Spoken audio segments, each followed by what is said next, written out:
Sports News. Habari za michezo.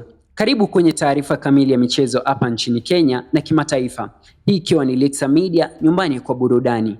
Tunaanza na soka hapa nyumbani ambapo ligi kuu ya Kenya FKF Premier League imezidi kushika kasi.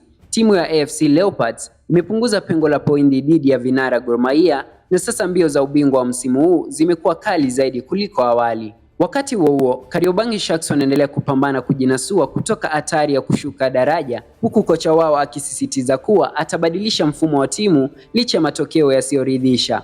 Katika soka la wanawake, Kenya inajiandaa kuwa mwenyeji wa mashindano ya FIFA Women Series mwaka 2026 yatakayofanyika mwezi huu Aprili. Timu mbalimbali za kimataifa zikiwemo Australia zinatarajiwa kushiriki na Harambee Starlets wana nafasi ya kupima kiwango chao dhidi ya mataifa ya nje. Tukielekea riadha, maandalizi yanaendelea kwa mashindano makubwa ya Kipkeino Classic mwaka 2026 yatakayofanyika tarehe 24 Aprili katika uwanja wa Nyayo.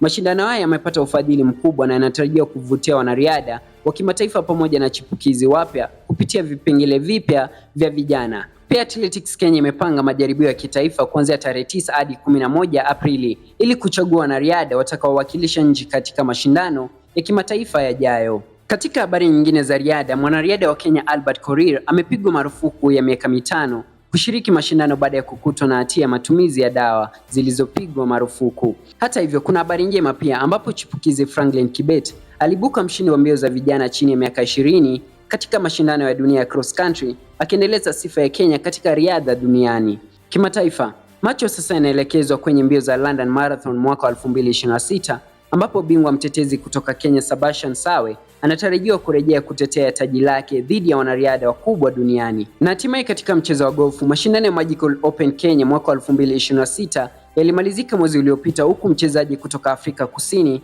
akitoa ushindi baada ya ushindani mkali ulioshuhudiwa Nairobi. Hizo ndizo habari zetu za michezo kwa sasa. Endelea kuungana nasi hapa Lexa Media kwa taarifa na uchambuzi wa soka mbalimbali. Mimi ni Khalix Masudi, kwaheri.